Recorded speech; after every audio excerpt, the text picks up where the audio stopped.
મહેતાએ કહી કે જ્યાં લગી આત્મ તત્વ નાચીને ત્યાં લગી સર્વ સાધના સર્વે જૂઠી.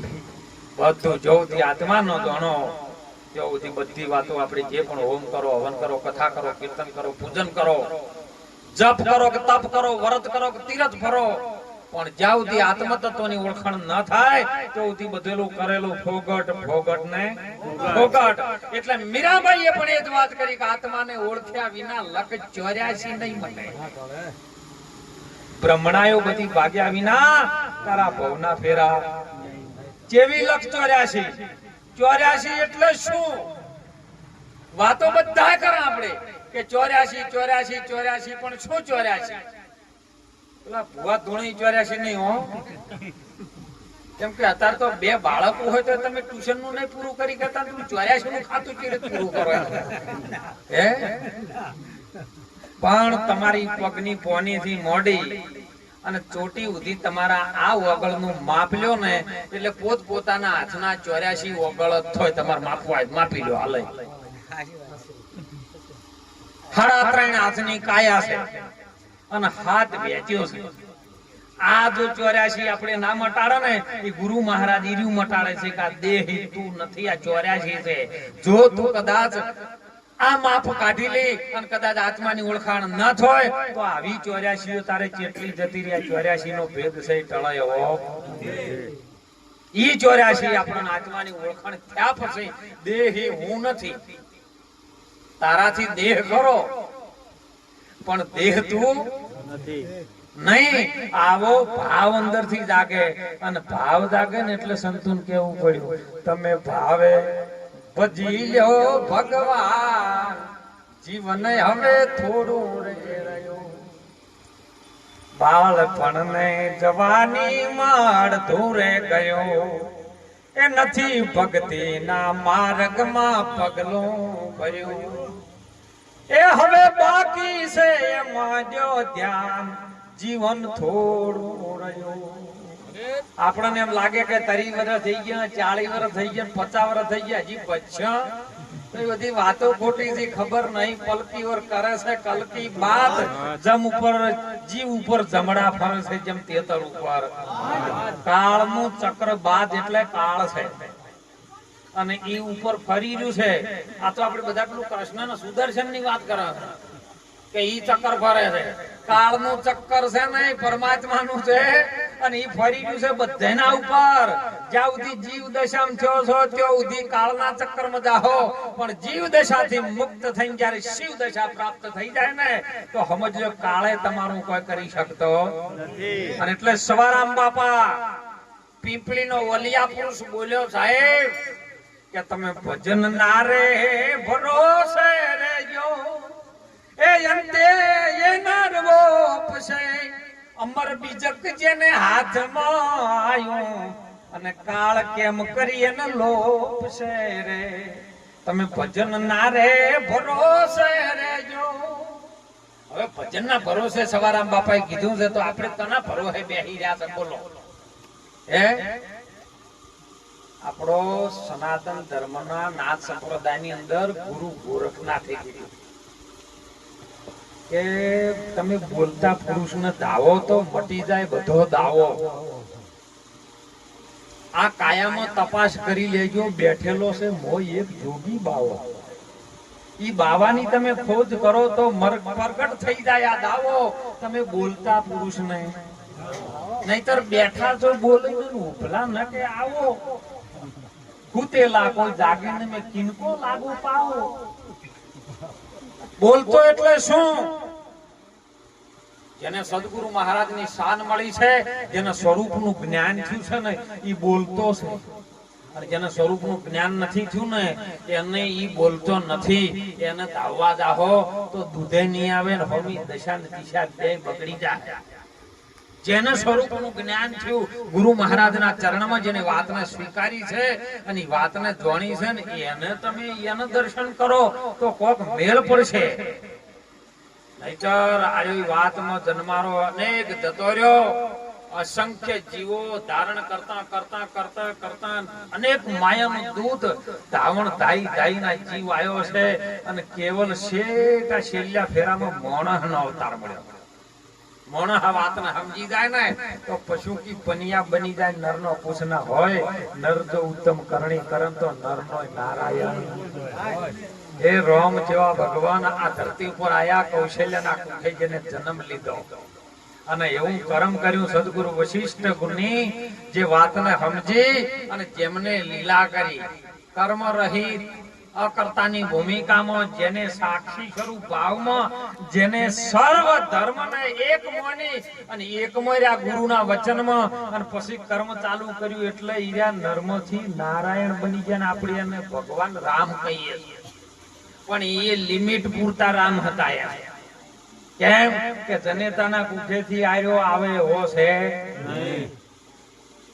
જનેતાના કુખથી જન્મેલો ઈ ભગવાન નહીં. ભગવાન કોઈ જનેતાના કુખેથી જન્મતો નથી. એ તો સર્વનું ઉભું કરનાર, સર્વ વિશ્વ એના આધારે અને એવો પ્રગટ તમારી અંદર જે બોલી રહ્યો છે આપણે બોલો છે. આ તો બધા કે હું બોલું ના, તું ન બોલી શકી તો પછી બોબડામ કેમ બોલાય? હે બધાય સંતો કહે છે કે બોલે એનર બીજો નહીં પરમેશ્વર પોતે. પણ હવે બોબડો હોય કોઈ ના બોલી શકતો હોય પછી એમનામાં કયો પરમેશ્વર છે ઈ કો? હે તો એની અંદર જે બોલાવનાર પરમ તત્વ કોણ છે, કઈ ભૂમિકા એને પકડી છે અને સદગુરુના જે વચનમાં રહી અને સમજણની ભૂમિકામાં જે બોલે છે ને ઈ બોલતા નરની વાત છે. ઈ બોલતો નર એ પરમેશ્વર પોતે છે અને પરમેશ્વર આપણા વિશ્વની અંદર આ પોત ભૂતોના ભૂતરામ સમિત છે સાહેબ. એ લિમિટનું નથી પણ આપણે એને લિમિટમાં લઈને શક્તિથી કામ કરાવે છે એટલે આર્યો હાથમાં આવતો. પણ જેને જેને અનલિમિટેડ રાતના જતા હમ કૂતરું હડકાયું આવે ને કદાચ હોમું એટલે તમે આમ કોમ કરતા થાચી ગયેલા હોય પણ રાતે હડકાયું કૂતરું હોમું મળ્યું ને એકલા મળો બોલો ઈ તે મેં છલ શક્તિ નહીં જાગતી. હનુમાન ચાલીસા એકદમ ના ઉપડે. ઈ શક્તિને તમે જાગૃત કરો. ઈ શક્તિ જો સાચી જાગૃત થાય ને ઈ સુરતા છે અને જેની સુરતા પછી નિગમમાં જાય ને સુરતા તળી જાય ને તો એ શબ્દનો ભેટો થઈ જાય. કેમ કે ભોજલરામ બાપા બોલ્યા છે કે કીડી બિચારી કીડલી છે, કીડીનો લગન લેવો હોય હાલો રે તમે કીડીબાઈની.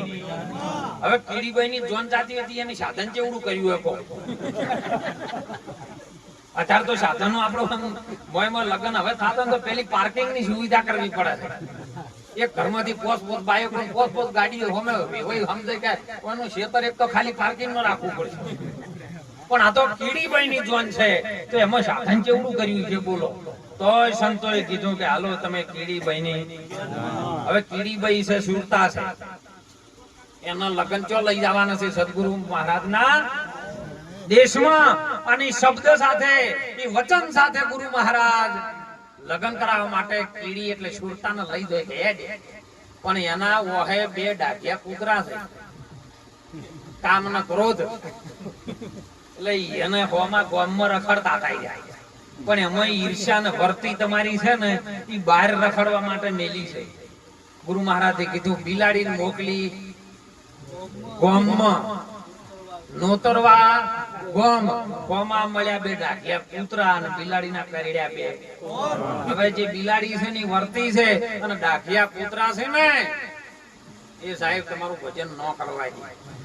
એ પચ પચ કરે એટલે કોણ કઈડી ગાતા તમને સંભળાય નહીં. આવ્યું બેરું થઈ જાય એના લગન સદગુરુના સ્વયંવરમાં થાય નકા થાય વાત. તો એ બધા પગવાળા છે.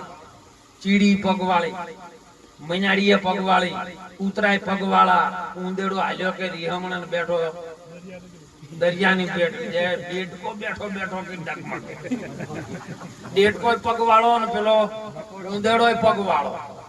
ઓહડે સડ્યો કે ઓદરો જોવે જોઈન્યું નહીં ભાઈ એ પગવાળો. કધેડો કે ફૂંકે શરણાઈ ને ઊંટના ગળે કે બોજ્યા ઢોલકા અને ઘોડે પગે બોજ્યા છે ઘુઘરા કાચિંડે બોજી છે કટાર. આ બધા પગવાળા છે અને પગવાળાનું કોમ છે. ભોજલરામ બાપા એવું કહે છે કે આ બધા પગે ચાલીને આવતા હોય ને એનું કોમ હોય છે. એટલે કીડીને કે તું હેડ પગ વગર ચો વચન ઉપર હેડ અને વચન ઉપર ચાલતો હોય આ ધરતી ઉપર પગથી ના ચાલે સાહેબ. ધર્મરાજાનો આપણે મહાભારતની અંદર ઇતિહાસ વાંચેલો છે અને એની અંદર ધર્મરાજા એવું કહે છે કે ધર્મરાજાનો રથ હતો ને ધરતીથી સવાવેદ અક્ષર ચાલતો હતો. રથ એટલે આર્યો જ કાયાનો રથ જે ધર્મના માર્ગે હતા.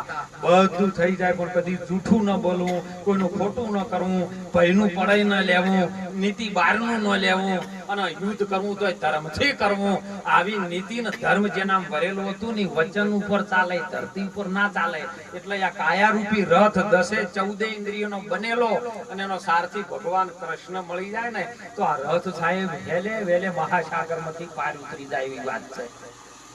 હમણાં મને કાલે એક જણા ફોન કર્યો કે બાપુ એક હારો ચો ભૂવો હોય તો મને ગોચ્યાલો. કીધું તારે કોમ શું છે કે તું ગમણાથી ઘણું છે ભૂવો. કીધું કોક હારો સંત ગોતી લે, કોક હારા મહાપુરુષ ને ગોતી લે. તારા જીવનનું મરણનું બે દુઃખ ના કાઢી આલન તો મારા પાસે નાખી દેતા.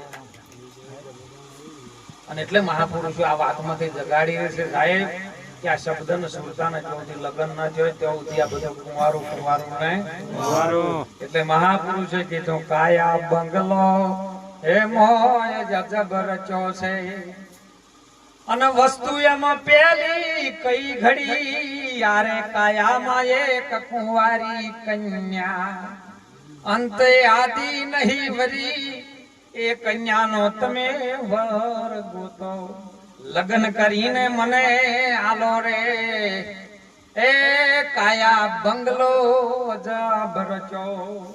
આ બંગલો છે સાહેબ અને બંગલાનો માલિક કઈક જુદો છે.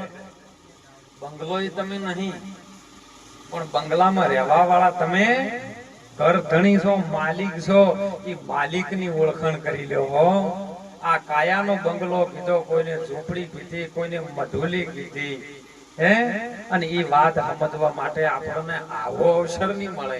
હમણાં સુંદર પાછળ ભક્ત મંડળે વાત કરી હતી કે મનખા જેવો ટોણા વાલીડ્યા તમને ફરી ફરીને નહીં મળે. બધા ટોણા મળે, લગ્ન નહીં મળે, મરી ગયા કે રોવા નહીં મળે.